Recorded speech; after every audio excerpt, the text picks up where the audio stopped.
pour vous, monsieur Vincent, qu'est-ce que ce sera? Un demi, Albert, comme d'habitude. Bon. Ou plutôt non, un sérieux, il fait si chaud. Les clients n'ont jamais autant bu qu'aujourd'hui.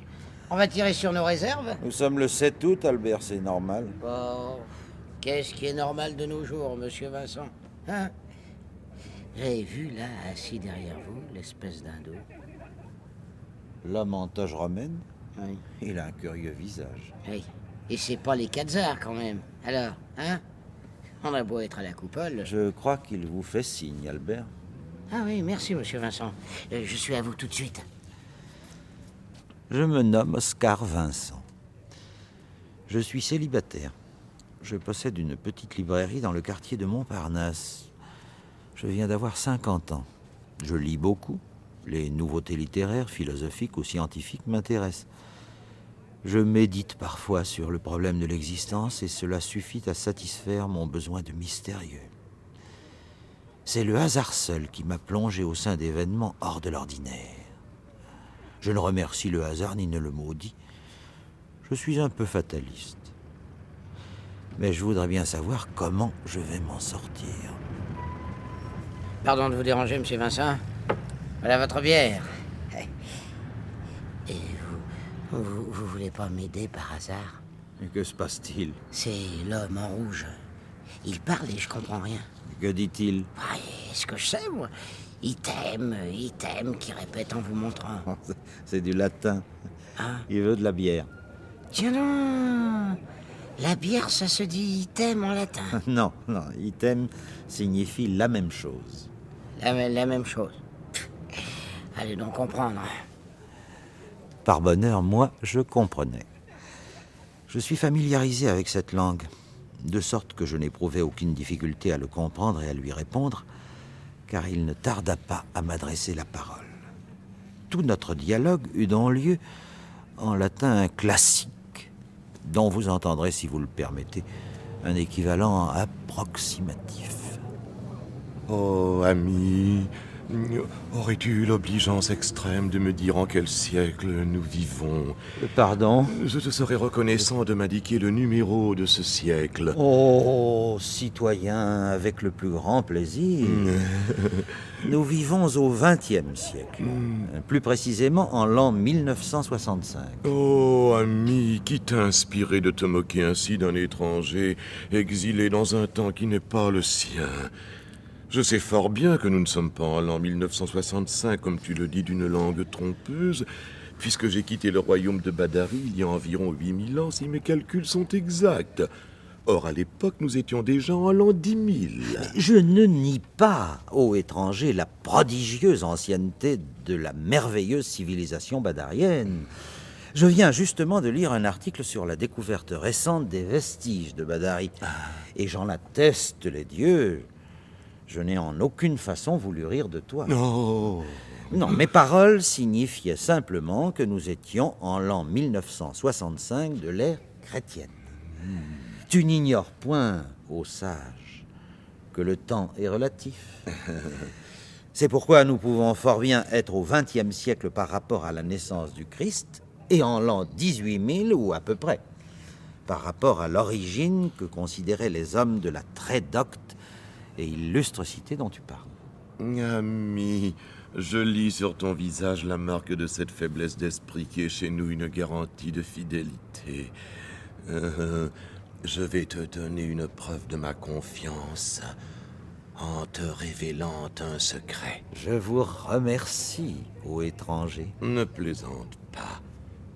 Je m'excuse d'avoir douté de ta bonne foi. Mais je suis devant un difficile problème. Apprends donc que je voyage dans le temps. Mon nom est Tamoun Kazailat. J'arrive de la célèbre cité de Badari que j'ai quittée il y a quelques instants de mon temps, soit à peu près 80 siècles du temps terrestre. Je suis un savant du collège royal et j'ai reçu pour mission d'expérimenter la machine à se déplacer dans la durée qui vient d'être mise au point. Des essais ont déjà été faits par un de mes collègues. Ils l'ont menée jusqu'à la période romaine. Nous la connaissons maintenant assez bien, ce qui t'explique que je parle le latin avec aisance. Oui. J'ai revêtu les habits de cette époque, pensant que la toche comme le langage auraient peut-être été conservés à travers les âges, mais je vois qu'il n'en est rien. J'ai réglé ma machine au départ sur une date située 20 000 ans dans le futur. C'est la limite extrême que nous puissions espérer atteindre. En cours de route, j'ai décidé de faire une escale intermédiaire.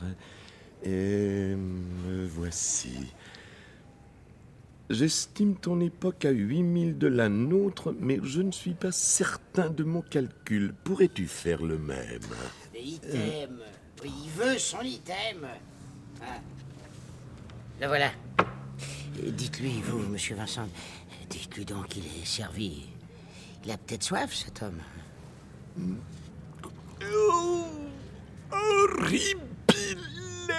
Ah. Je crois que j'ai compris. Il aime pas ça. Le français doit beaucoup au latin, Albert. Portez-nous 2 bouteilles de Bourgogne et 2 verres. Vous allez boire avec cet individu, monsieur Vincent. Il a l'air d'un fou. Je le croyais jusqu'à présent, mais il commence à m'intéresser. Vous n'êtes pas le seul. Le type à lunettes va se dévisser le crâne à force de tendre l'oreille à votre conversation. Laissez-le faire, Albert, et portez-moi à boire vite. Très bien. Du bon vin. Vinum. Bonum vinum. Oh, vinum, oui, je préfère. J'ai goûté ce breuvage chez les Romains, c'est agréable et réchauffant. J'en emporterai quelques flacons à mon retour. Ah, vous pensez... Tu penses vraiment pouvoir retourner à Vadari? Oui, je comprends ton étonnement, car au cours de quelques minutes de mon voyage, 80 siècles se sont écoulés sur la Terre et la civilisation badarienne a été anéantie. Nos merveilleuses découvertes ont été perdues. Déjà, les Romains les ignoraient. En particulier, l'ingénieuse machine à explorer le temps leur était inconnue. Je ne pense pas qu'elle ait été réinventée depuis. À part les affabulations d'un certain Wells, je ne vois pas, non. Mais ce déplacement dans la durée me paraît une des plus étonnantes réalisations de l'humanité. Nous sommes encore des enfants, malgré les récents progrès de notre science. Nous venons à peine de prendre connaissance de ta civilisation. Ta cité a été détruite il y a plus de 6000 ans et nos pionniers découvrent ces ruines dans le sable. Se peut-il, mon fils? Ils en extraient des débris de poterie, des poignards de bronze et des squelettes aux membres distordus. Mais aucun vestige n'a été trouvé de ces merveilleuses inventions dont tu nous parles. Ainsi vous nous avez pris pour un peuple d'agriculteurs. Nous savions que vous pouvez sculpter l'ivoire avec un art incomparable, travailler la nacre et ciseler le cuivre. Mais personne n'a soupçonné chez vous cette culture scientifique dont je vois aujourd'hui les effets. Ce n'est pas surprenant à la réflexion. Les objets grossiers dont tu parles étaient évidemment capables de résister à l'usure des siècles, mais nos plus belles réalisations étaient faites de matériaux beaucoup plus subtils que le cuivre ou le bronze. N'as-tu jamais entendu parler des ondes et du rayonnement? N'êtes-vous pas capable de transmettre de l'énergie par ces intermédiaires invisibles? Nous avons même obtenu de fort beaux résultats dans ce domaine. Nous possédons des boîtes plus ou moins grandes qui permettent d'entendre et parfois de voir aussi ce qui se passe à des milliers de kilomètres. Les boîtes qui transmettent uniquement les sons se nomment des postes de radiotélégraphie. Et les autres, qui sont munis d'une sorte d'écran appelé vidéo... Vidéo. Vidéo? Vous lui parlez de télé à cet individu, monsieur Vincent? Moi, je bricole, hein. Mais je croyais pas que ça existait en latin, vidéo. Tenez, voilà le Bourgogne. Avec ce temps, il est vite chambré. Merci, Alfred. Bon. Comme vous pouvez le constater, il était assez facile de passer du français au latin. Le garçon de la coupole lui-même semblait se mettre de la partie. Cela intrigua le badarien. Cet esclave a-t-il connu les Romains? Certainement pas. Mais notre langage actuel a conservé certaines expressions, en particulier dans le langage scientifique. Ainsi, les postes de télévision dont je vous parlais sont munis d'un vidéo. C'est-à-dire, comme son nom l'indique... Oui, permettant de voir, j'ai compris. Des boîtes plus ou moins grandes, Actionné par des boutons sans doute. Oui, il suffit parfois d'une simple pression du doigt. Eh bien, tu vois, l'élément essentiel de vos machines n'est pas perceptible. Suppose que dans quelques années, le secret de cette transmission par onde soit perdu et qu'un conquérant futur découvre les débris de ces engins dont tu parais si fier. Il lui sera impossible d'en comprendre l'utilité. Il pensera avoir affaire à des fétiches ou à des objets décoratifs. Ainsi résonnent tes hommes de science quand ils déterrent des fragments de vases ou des morceaux de métal gravés de symboles incompréhensibles pour eux. Je vois que vous en êtes encore au balbutiement de la connaissance. Chez nous, c'est la simplicité apparente qui est le caractère marquant de nos plus récentes découvertes mécaniques.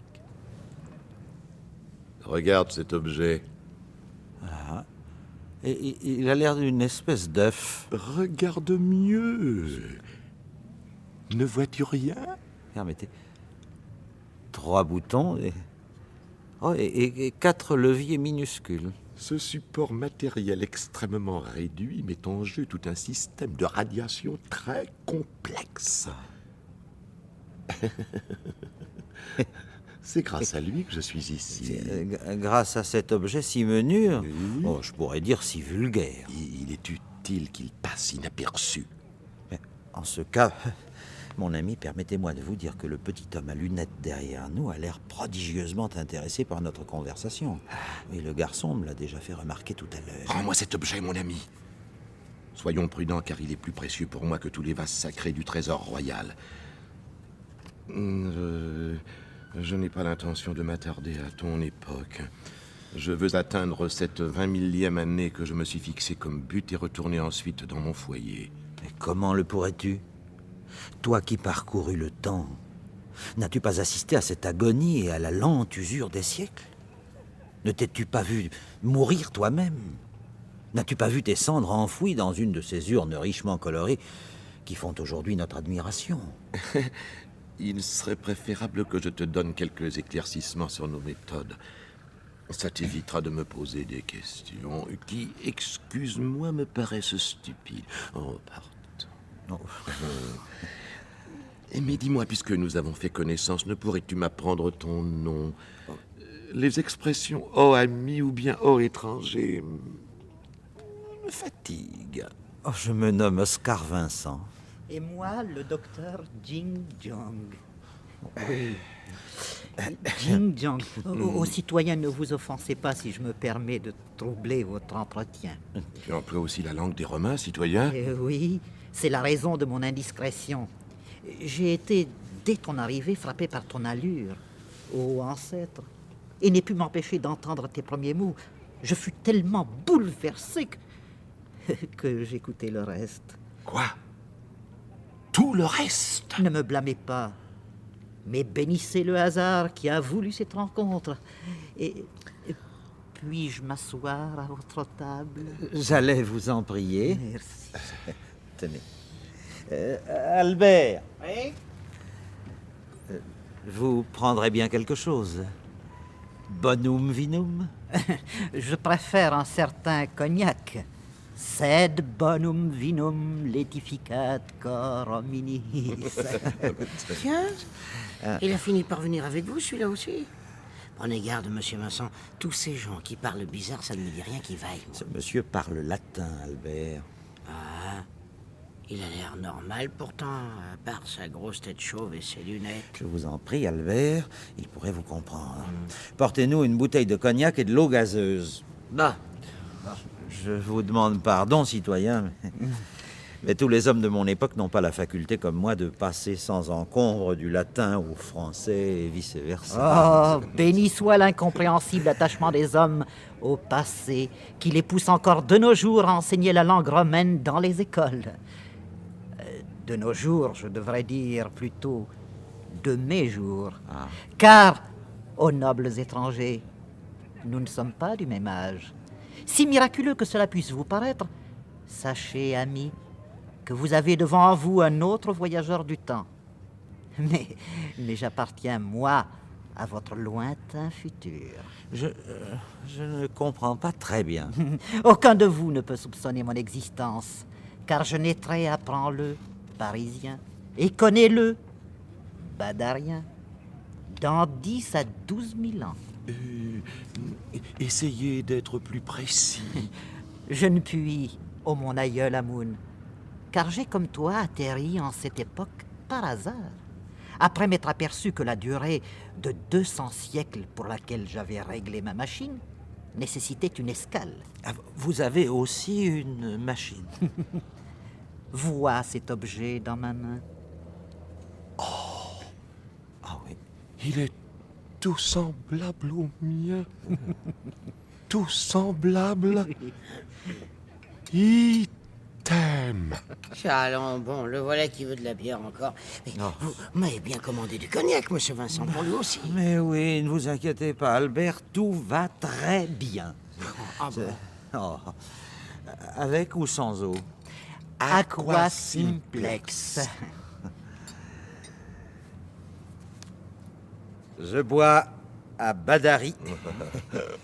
Et je boirais volontiers à votre pays, citoyen, si vous me disiez son nom.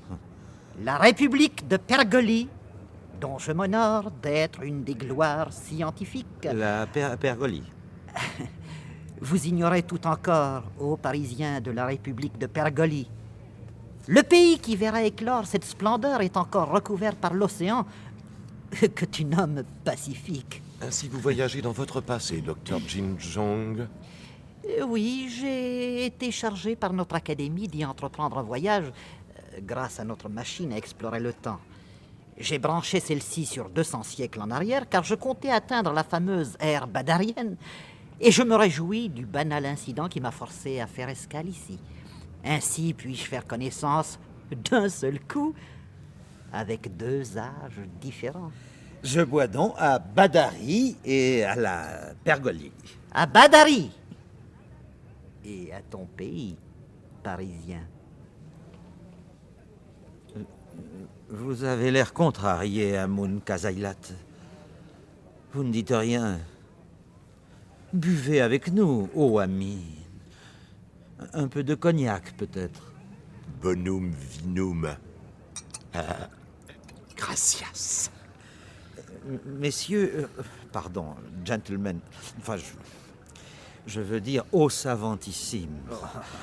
Cette soirée marque le plus grand événement de mon existence et je remercie la Providence de me faire assister à ces prodiges. Mais donnez-moi, je vous en conjure, quelques explications. Toi, Badarien, qui vécus il y a 8000 ans, tu es donc mort depuis au moins 79 siècles. Comment peux-tu être là, sous mes yeux? Tu poses des questions d'une rare candeur. Permets que je commence par le début comme j'allais le faire quand le savant pergolien nous a interrompus. Oh, je te prie de m'excuser, ô mon aïeul vénéré. Écoutez donc mon récit. Merci. Depuis des générations déjà, nos savants avaient reconnu la possibilité d'un déplacement accéléré dans l'avenir. Et un de nos physiciens a démontré en effet que le temps, loin d'être uniforme, était variable pour des individus situés dans des systèmes différents, suivant les vitesses relatives à ce système. Non, cette théorie ne m'est point étrangère. Bien. À Badari, la possibilité de vivre un temps différent de celui de la Terre était donc admise. Et chez nous, elle demeure théorique. Oui, c'est que la réalisation demande une vitesse proche de celle de la lumière. Je vais te donner un exemple. Ah, je connais celui du professeur Langevin. Un voyageur quittant cette planète à la vitesse de 299 285 km par seconde et y revenant après avoir vécu 2 ans trouverait la Terre vieillie de 2 siècles. C'est l'exemple que nous donnons à nos écoliers. Cette vérité restait dans le domaine de l'idéal jusqu'au jour où fut découvert un procédé ridiculement simple pour imprimer sans dommage au corps humain une vitesse voisine de celle de la lumière. Dès lors, le voyage dans le temps devenait réalisable à sens unique. Il suffisait de les lancer dans l'espace et de les ramener sur notre Terre très rapidement après un demi-tour subit. Oui. Oui, je m'exprime schématiquement. En fait, une fois parti, le sujet échappait complètement à notre contrôle puisqu'il était en dehors du temps. Il recevait donc des instructions préalables très précises et il était soumis à un entraînement très spécial.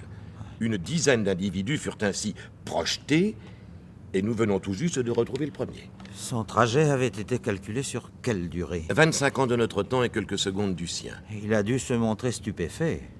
Son fils avait le même âge que lui, c'est toujours une émotion pour un homme. Et les autres voyageurs, que sont-ils devenus? Nous ignorons leur sort, car nous ne les avons pas encore rattrapés.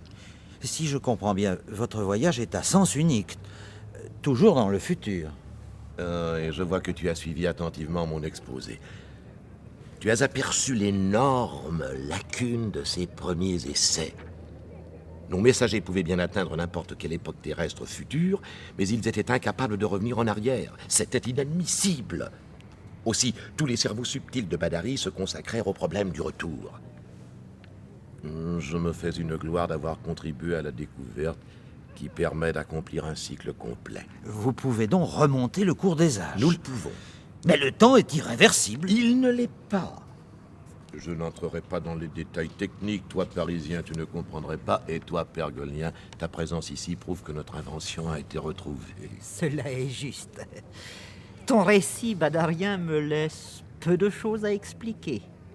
La seule différence entre ton aventure et la mienne, ô ancêtre, réside dans le sens du voyage.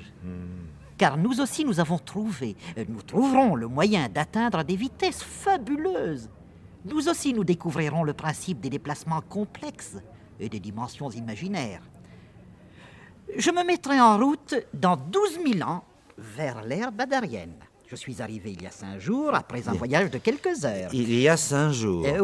Oui, c'est ce qui m'a permis de troquer mon costume pergolien contre des vêtements appropriés à cette époque. Ce que moi, hélas, je n'ai pas eu la possibilité d'accomplir. Non, là, ne t'inquiète pas, mon ami, le quartier de Montparnasse a toujours manifesté une prédilection pour les déguisements. Alors, il est fréquenté par toutes les races, on y voit donc tous les costumes, et là n'est pas mon problème. Tu disais donc, ô illustre Jing-Jang, que partant dans 12 000 ans, tu venais d'arriver depuis 5 jours. Parfaitement. Et tu prétends, toi, Amun Kazailat, que tu peux remonter le cours des siècles, rentrer chez toi à l'âge de ton départ. Parfaitement. Et plus tard, si tu meurs, ton déplacement durera encore dans le futur. Les hommes de ce siècle, moi par exemple, t'auront donc vu vivant après ta mort. Pourquoi pas? Tu me vois bien, moi, avant ma naissance. Mais qui me dit qu'il n'est pas mort maintenant? Ou plutôt, Amun Kazailat, j'avais raison, tu es certainement mort. Pour toi, je suis mort, mais pour mon temps à moi, je suis bien vivant puisque j'existe. Ma mort est dans mon avenir, quoi qu'elle soit dans ton passé. Mais toi, Jing-Jong, quand tu naîtras, enfin quand tu seras né, Oui, enfin quand tu auras été né, oui. tu reconnaîtras le Paris que tu auras visité. Enfin, que tu visiteras, quelques 12 000 ans avant ta naissance. Je ne crois pas. Tu oublies toujours que je naîtrai pour toi, mais que je suis déjà né pour moi. Mais oui, puisque je suis là. J'étais épuisé. Je mélangeais pitoyablement les temps de mes verbes. Mais j'étais en même temps éperdu de reconnaissance envers le destin qui me donnait de vivre cette aventure. Je commandai du champagne pour ajouter à mon euphorie. Nous trinquâmes.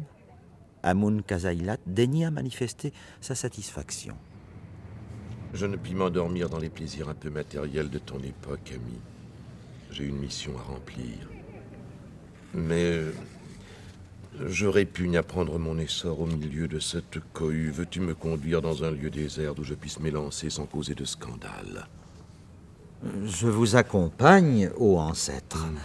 L'honorable Jing-Jong voudra-t-il attendre mon retour? Je ne bougerai pas. Et toi, ô badarien, dis à mes frères, si tu atterris dans leur siècle, que tout va bien pour moi. Oui. À ton tour, dis au mien que je rentrerai bientôt. Allez. Valet. Valet. En voilà des manières. Mais pour qui se prend-il celui-là? Allons, Albert, ne vous énervez pas, ça veut dire adieu. Ah, bon. Oui, je réglerai à mon retour. Hein. Valet. Valet.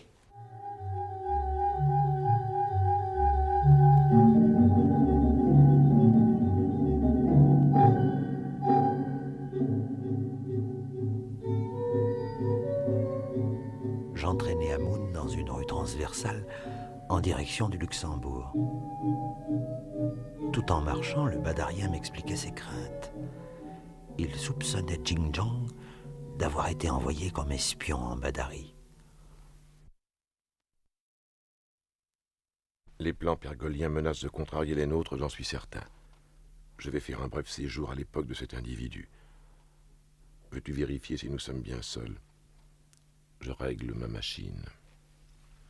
Personne n'est en vue. Te reverrai-je, ô ami? À ma prochaine escale de retour. Et maintenant, écarte-toi de quelques pas. Un départ dans le temps ne passe pas inaperçu.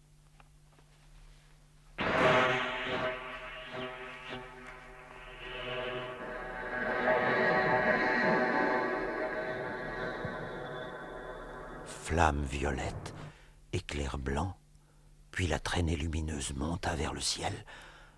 Alors tout rentra dans l'ombre et le silence. J'étais seul, étreignant dans mon émotion les grilles du Luxembourg. Je restai quelques secondes appuyé contre les barreaux, quand soudain...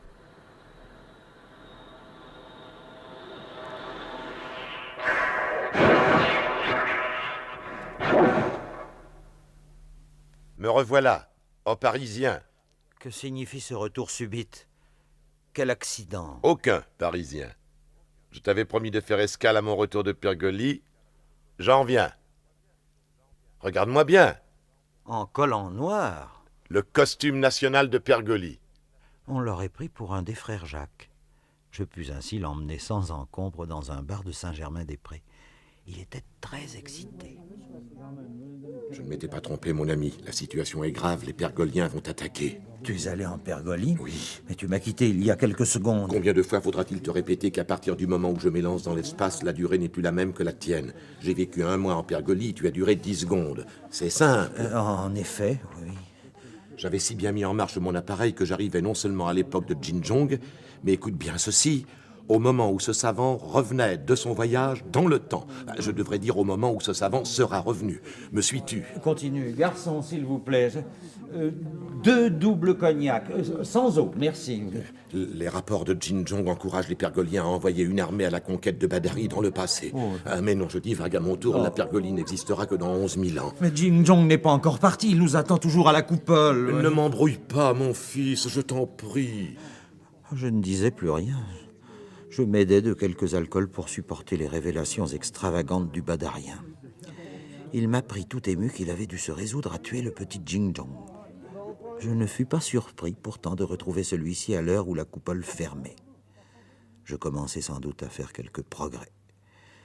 J'emmenai mes hôtes dans un cabaret.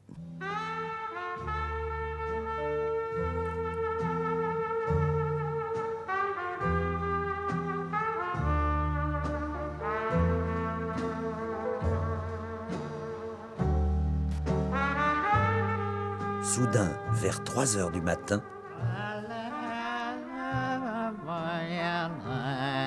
Je crois que le docteur Jin Jong est ivre, mon ami. Je vais lui subtiliser sa machine. Pauvre imbécile, ce que je tiens en main n'est qu'un morceau de métal inerte. J'avais prévu de tels incidents. Personne ne peut empêcher mon voyage. À bientôt, valet.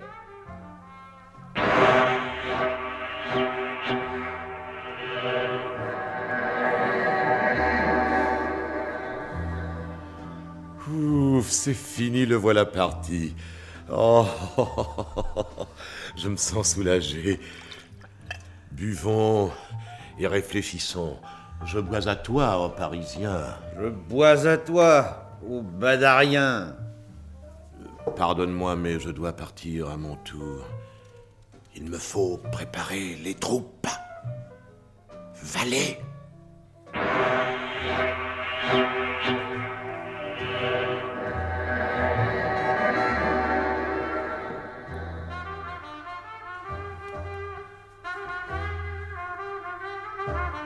Barman. Quelle heure est-il, je vous prie? 4 heures, monsieur. Nous allons fermer. J'espère que vos amis vont revenir. Oh, je n'en sais rien. Mais en attendant, vous pourriez me donner... Voyons, qu'est-ce que vous avez? Ave, Oscar Vincent, ô perfide parisien. Jing Jong était revenu. Depuis le début de cette affaire, je passais du latin au français sans transition, et je tiens ces transitions à vous les éviter jusqu'au bout. Dans ce cabaret, personne d'ailleurs ne paraissait surpris de notre langage, et moi-même je ne m'étonnais plus de rien, même pas du nouvel aspect de Jing Jong. Quel est ce vêtement dont tu t'es affublé, oh Jing Jong? C'est issu de Bayadère. Tu contemples la dernière mode à Badari. J'en viens. Et j'ai l'âme triste.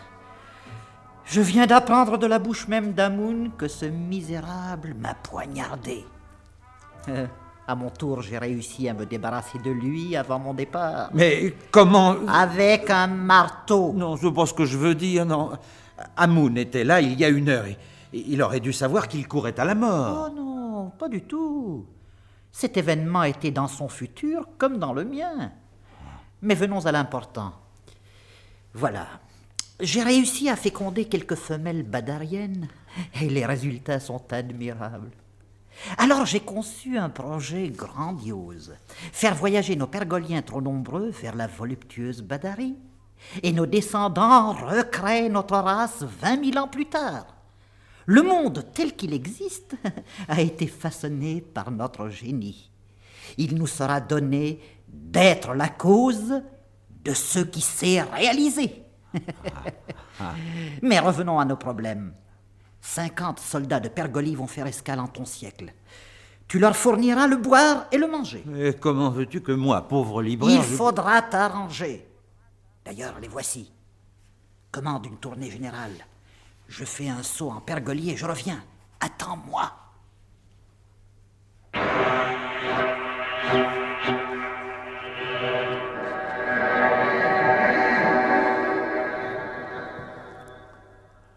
Jing Jong venait de disparaître selon sa méthode habituelle. Le barman commençait à aligner les verres. 50 petits bonshommes aux membres grêles me regardaient en ricanant. Le barman mouillait un crayon sale au coin de sa bouche et préparait l'addition. Il n'avait même pas l'air surpris. Et pourtant...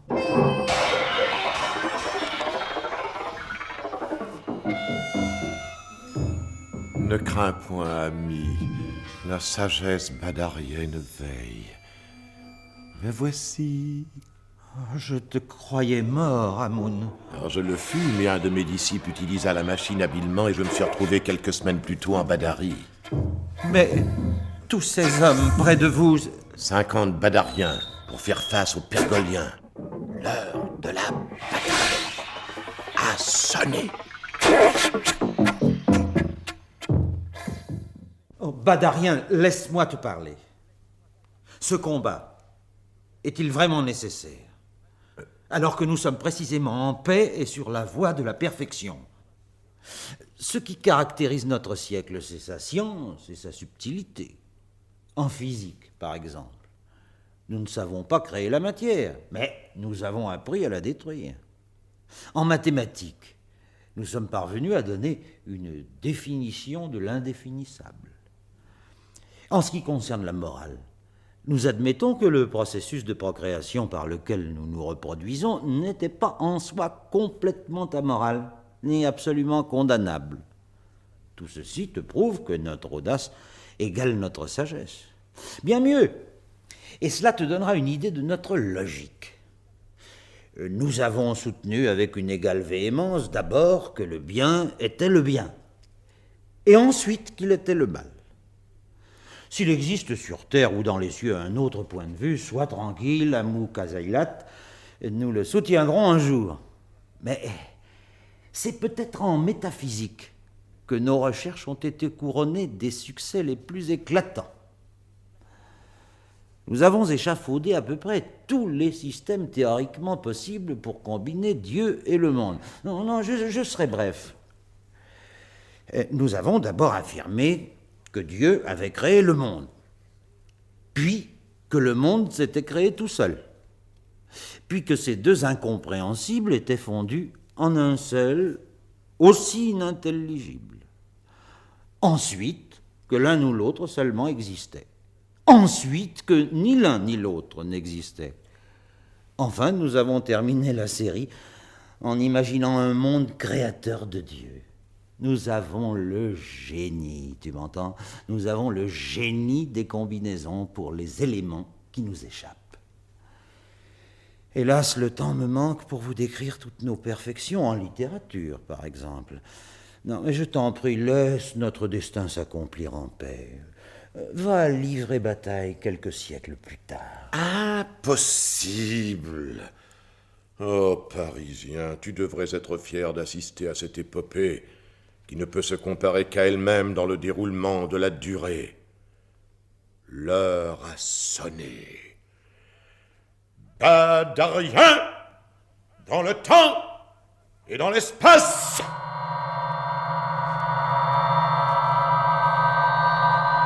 Oh, vous qui m'écoutez, comment vous décrire cette bataille?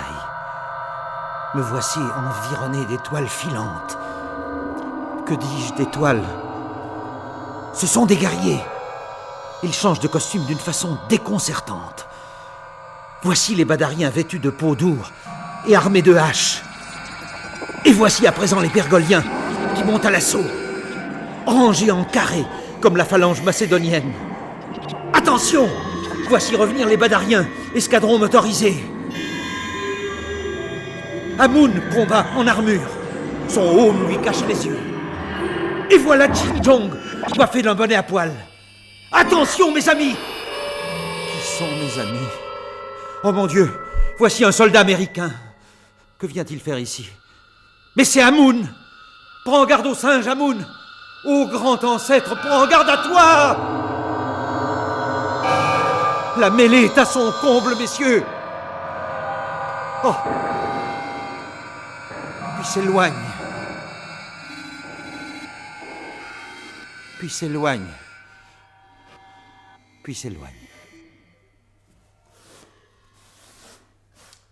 Nous allons fermer, monsieur. Les femmes de ménage commencent à balayer. Nous ne pouvons pas rester ouverts pour 2 clients. Il est l'heure. Nous terminons cette bouteille, barman, et nous vous quittons. Un peu de vin à Mun Kazailat. Cela te remettra. Merci, mon fils. La bataille fut rude. As-tu vu comme moi les monstres? Les rayons? Et quand ils étaient fœtus, nous devenions atomes et devant leurs rayons, nous nous changions en ondes. Qu'importe, l'ennemi est dispersé dans le temps et mes soldats aussi. Pour moi, je crois bien avoir été tué une 12aine de fois, mais j'ai eu la volupté de décerveler Jin Jong en 40 siècles différents. Et que cela ne nous empêche pas de goûter ton bon vin. Ma dernière bouteille, barman, soyez chic. Merci. À ta santé, Amun Kazailat. À ta santé, mon fils. Oh, tu m'as l'air bien désabusé. Ouais.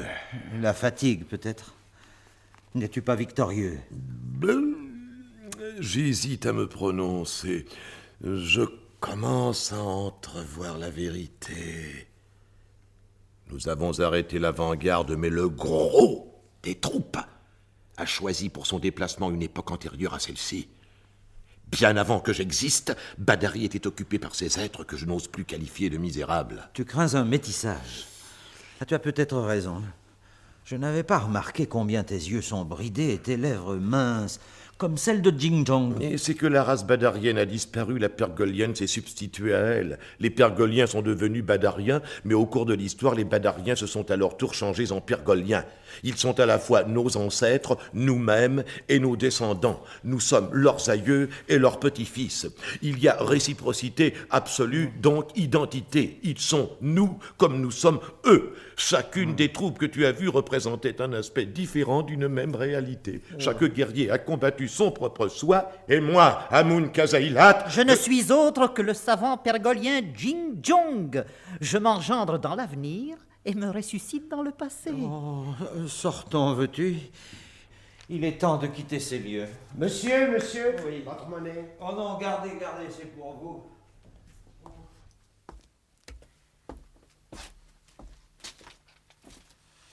Oh, il ne fait pas chaud, hein. Le soleil est pourtant levé. Oh, quelle nuit. J'ai cru qu'elle ne finirait jamais. Attention, tu vas glisser. Sur un œuf? Ah non, une des machines oubliées par un des nôtres. L'engin est réglé pour le passé. Tu devrais l'essayer. Un tout petit voyage. Tiens, pousse le premier bouton, et presque aussitôt le second. Et qu'arrivera-t-il? Tu te retrouveras en arrière de quelques heures seulement. Ce n'est pas difficile. Tu me tentes. Je vais essayer.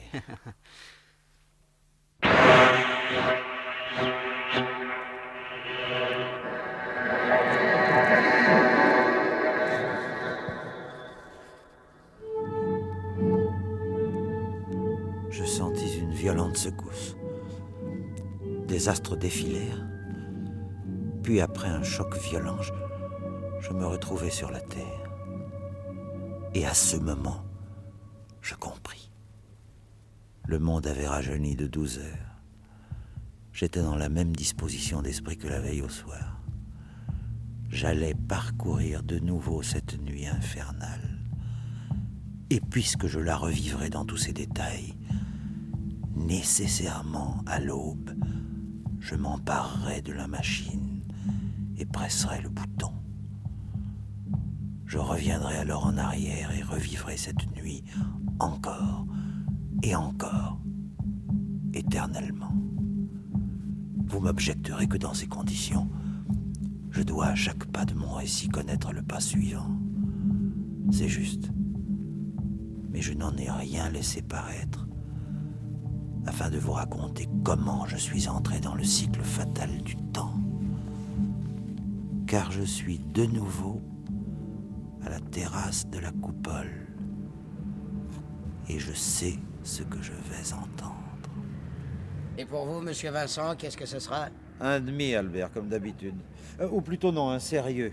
Il fait si chaud. Les clients n'ont jamais autant bu qu'aujourd'hui. On va tirer sur nos réserves. Nous sommes le 7 août, Albert, c'est normal. Oh, qu'est-ce qui est normal de nos jours, monsieur Vincent? Vous avez vu, là, assis derrière vous, l'espèce d'hindou?